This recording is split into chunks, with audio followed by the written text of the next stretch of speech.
Today we'll be looking at how much you can spend in retirement every day by savings bracket. One of the most confusing aspects of retirement planning is understanding exactly how much you can spend on a daily basis. And traditional annual calculations often make this somewhat complicated. Over my many consultations with retirees, I've found that having a spending and withdrawal system makes retirement planning much clearer, especially when you can consider it based on your savings bracket. And that's exactly why I'm making this video today, to show you exactly how much you can spend in retirement based on your savings bracket, from $250,000 to over $2 million.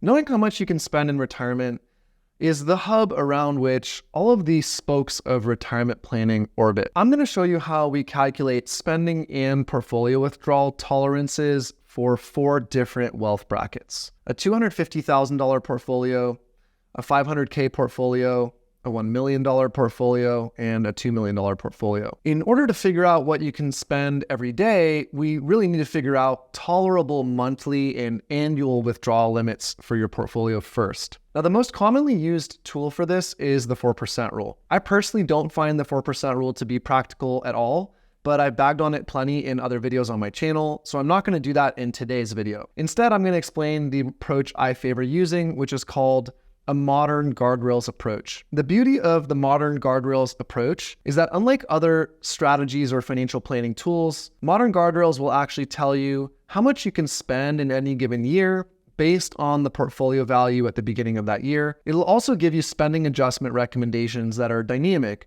based on changes to your portfolio value. And the modern guardrails approach is quite unique in its simplicity. It really only requires 5 data inputs: your age at retirement, and therefore how long a retirement period you will likely have, the amounts and timelines of your non-portfolio income sources, the current value of your portfolio, how that portfolio is invested, and then your desired spending parameters. And even the approach to spending parameters in this tool are unique. In this case, we don't need to tell the tool how much you'd like or need to spend in dollar value. Instead, we tell the tool how comfortable you would be with making spending adjustments at some point in the future. In some ways, you could think of this like supplying the tool with your desired Monte Carlo or probability of success and it telling you what you can or should spend, as opposed to using a Monte Carlo tool where you tell it what you'd like to spend and then it gives you a reactive results. Now, once the data inputs are supplied, modern guardrails will provide us with a recommendation about how much can be spent out of your portfolio, what your upper and lower guardrails would be that would trigger spending increases or decreases, and it will also quantify those spending increases or decreases in advance so that you're not surprised and can plan for them in advance. Now, I'm going to show modern guardrails recommended spending amounts for each of the 4 saving brackets I mentioned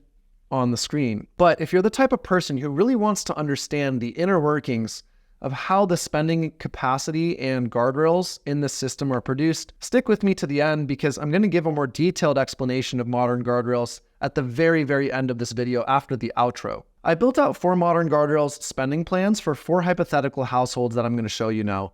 And for each household, I made some basic assumption. Assumption number 1 is that this plan or these scenarios are for an individual and not a couple. Assumption number 2 is that this person claimed Social Security at the average claiming age in the USA, which is age 65. Assumption number 3 is that this person's Social Security income is the average retiree benefit, which is $22,000 roughly per year. Assumption number 4 is that they're invested in a 60% stock and 40% bond investment portfolio. Assumption number 5 is that their savings are all in pre-tax accounts, which are the most commonly saved 2 accounts, so either 401ks or IRAs. And then assumption number 6 is that in this scenario, this hypothetical person wants a spending recommendation based on them being comfortable with a 20% risk of overspending and an 80% risk of underspending, which basically translates to a 20% likelihood of needing to make a spending adjustment and 80% likelihood of them not having to make spending adjustments or increasing their spending overall. Now, after running all 4 scenarios, I generated a summary table that I'm going to unfold for you on the screen here. For the individual with a $250,000 portfolio, their initial annual safe withdrawal amount would be $14,100. If that same individual had a $500,000 portfolio, their initial safe withdrawal amount is $27,300. For the $1 million scenario, the safe withdrawal amount is $54,600. And for the $2 million scenario, their safe withdrawal amount is $111,000. Now, as I unfold the rest of the summary table here, you can see that all 4 of these scenarios have a 1-year recommended withdrawal rate of right around 5.5%. And in all 4 scenarios, they have the same Social Security income, the US average of $22K per year, resulting in the final column here showing the total annual income or estimated total annual income for each of these scenarios. Now, this would be a tolerable or a possible total annual income.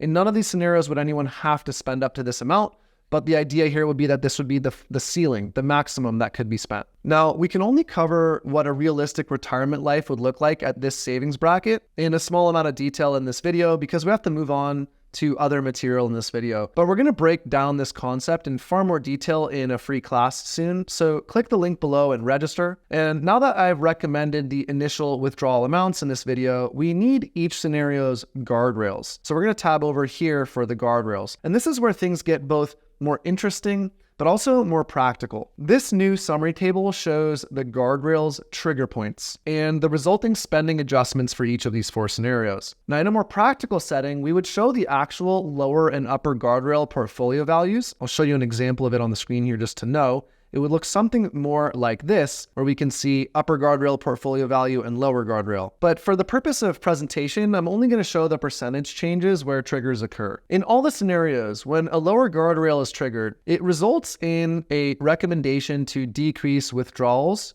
by 5%. But while the recommended reduction is static, the lower the savings bracket, the tighter the guardrails. And this is going to make sense because the lower the savings bracket, the less backup money or cushion you have if things go wrong. And you can see that here as we unfold this lower guardrail triggers at column. In the 250K scenario, the lower guardrail is triggered when the portfolio value decreases by 18%. In the 500K scenario, the lower guardrail is triggered at minus 23%. In the $1 million scenario, it's triggered at minus 28%. And in the $2 million scenario, it triggers at minus 31%. The key takeaway here is that with less savings, you increase the likelihood of having to make a spending reduction as a result of bad investment returns. As for upper guardrails that allow for a withdrawal increase, the relationship is actually the inverse. In the 250K scenario, a 5% increase in portfolio value rewards you with the possibility for a 5% increase in withdrawals. In the 500K scenario, a 6% increase in portfolio value rewards you with a 6% possible increase. At $1 million, an 8% increase in portfolio value rewards you with a possible 8% spending increase. And at $2 million, a 10% increase in portfolio value rewards you with a 10% possible increase in withdrawals. Now, the information in the 2 summary tables I've just rolled out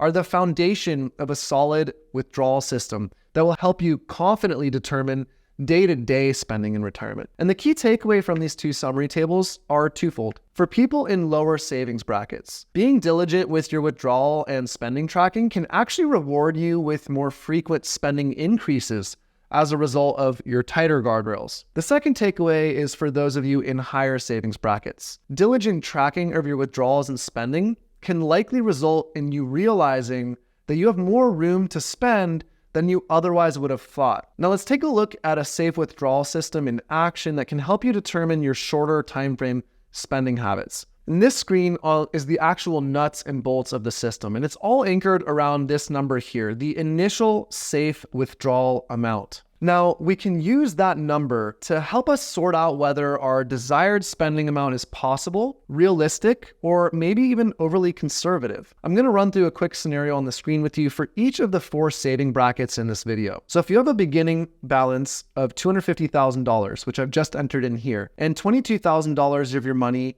or your income comes from Social Security, which is a guaranteed income source, that results in a safe annual income of $36,100. We can plug in a desired income amount into this yellow column here, and it will generate a desired withdrawal amount, right? The desired withdrawal amount would be the difference between what you want in income, so that desired income column, and your guaranteed income, right? So it'll tell you what you need to be responsible, your portfolio is responsible for producing an income. If that desired withdrawal amount ends up in red in this column here, it sends a warning sign that we know that the desired withdrawal amount is in excess of the safe withdrawal amount. And the next column here on the right called spending adjustment will generate that spending adjustment to push us back into our guardrails. Now let's run the same scenario for 500K. So let's go in here and change the portfolio, the beginning balance to 500K. You'll see some of the formulas adjust in here. And in this scenario, the safe withdrawal amount or safe annual income is $49,300. If the desired income is again $70,000, then the desired withdrawal amount will again flash red because at $70,000, the withdrawal amount is too high or higher than our safe withdrawal amount, and we're outside our guardrail. And we can see a recommended spending reduction of $20,700 in the following column. Now at $1 million, when we go switch this to our third scenario, we can see that we finally hit parity. We actually have a little bit of a surplus. We see a safe annual income of $76,600, and we end up with a surplus of $6,600 that could be allocated for other things. And then when we go to $2 million and run that scenario as well, we see that again, we have a surplus, again, bigger, and we have a safe annual income of $133,000. And we bring the system full circle with our final two columns here that I haven't addressed yet, or final three columns really. Column 1 here is year-to-date withdrawals. The second column is remaining withdrawal space. And the third column is called pace. And you can use a spreadsheet like the one I'm showing here to input your year-to-date withdrawals. The formula here in these three remaining columns will then calculate the remaining withdrawal space. And even further, it will tell you based on your monthly safe withdrawal amount, how many months or the pace that you can keep up with that rate of spend. So for instance, say the monthly safe withdrawal amount in this $2 million scenario is $92.50 as you can see here. We plug in $92.50 into this year-to-date withdrawals column, and the formula tells us that we have $101,000 of remaining withdrawal space and an 11-month pace, or 11 more months of runway. Say we spend less than the suggested withdrawal amount. We do $6,500. We can now see that we have more than 11 months of pace left. We have more withdrawal space and 11.3 months of pace left. Let's simulate this with an overspending scenario. Let's say in 1 month we spend $15,000. Now we have 10.3 months left at this rate. And the idea here of showing this would be plug in your year-to-date withdrawals every month, cumulative, and then see how many months of pace or spending is remaining. If you have more calendar months in the year left than the number generated by that pace column, then you know that you may need to rein in withdrawals a bit earlier in the year so you don't run out and overspend or over-withdraw, let's say. If there are fewer calendar months in the year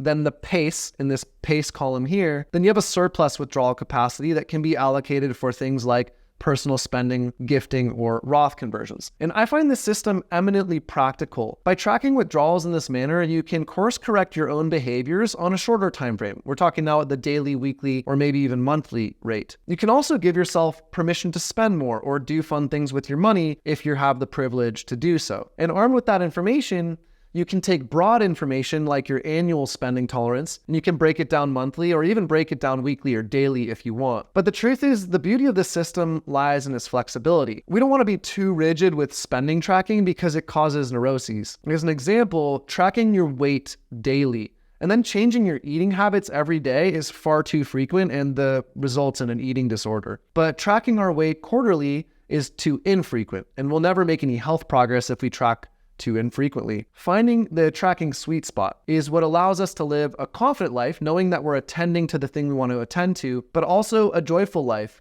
knowing that we're controlling what we can, but not allowing it to run or ruin our lives. Now that you know your retirement spending limit based on your savings, you need to understand one additional thing. These spending brackets are just a baseline guide, and these guardrails are really only for static, flat, ending in zero portfolio values. You really can't walk away from this video thinking these numbers are set in stone, especially for your given situation, because that's the thing about retirement advice. What's applicable to one person may completely derail another person. And because this is only one video, I can't break everything down in a 15-minute video in the detail I'd like to, but I still want you to be able to get every ounce of knowledge I have when it comes to retirement spending. So I'm hosting an entirely free class today where I'm going to cover this in way more detail. And if you want to learn how to maximize your daily retirement budget while making your money last, click the link in the description below and register. Now, if you stuck with me to this point, I'm going to give you a 2-minute final outro explanation of how spending capacity and guardrails are calculated in the modern guardrails system. For those of you who are not interested, thank you for your time and attention. I hope you enjoyed the video.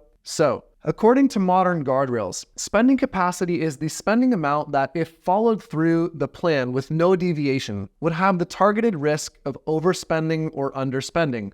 In the example I used in today's video, we targeted a 20% chance of overspending and an 80% chance of underspending. So to arrive at spending capacity, modern Guardrail software incorporates all of the unique risks of a financial plan, including things like sequence of returns risk, which is the risk that returns won't be as good as expected, particularly earlier in the plan. It also incorporates sequence of inflation risk, the risk that inflation is higher than expected, again, particularly earlier in the plan. And finally, it incorporates mortality risk, the risk that available income will be lower than expected if one spouse dies early. And then as for how the guardrails themselves are calculated, the portfolio balances that would trigger a change in income are calculated by asking, at what balance would current spending reach risk levels that would call for a change? When the risk, for instance, of underspending reaches 100% because the portfolio value has increased sufficiently and hits an upper guardrail, a spending increase is suggested that brings the risk of underspending back to the desired range, in the case of this video, 80%. The opposite is when the risk of overspending reaches 75% because the portfolio value has decreased, a spending decrease is suggested that brings the risk of overspending back to the desired range. In our example today, 20%. As you can see, calculating spending capacity and guardrails both ask what sort of change in portfolio balance would swing risk enough that an adjustment would be called for. So that's how those are calculated. Thank you for sticking with me through all this, mechanical and gobbledygook. I hope you enjoyed the content. I hope you enjoyed guardrails. Thanks for sticking with me. See you all in the next video.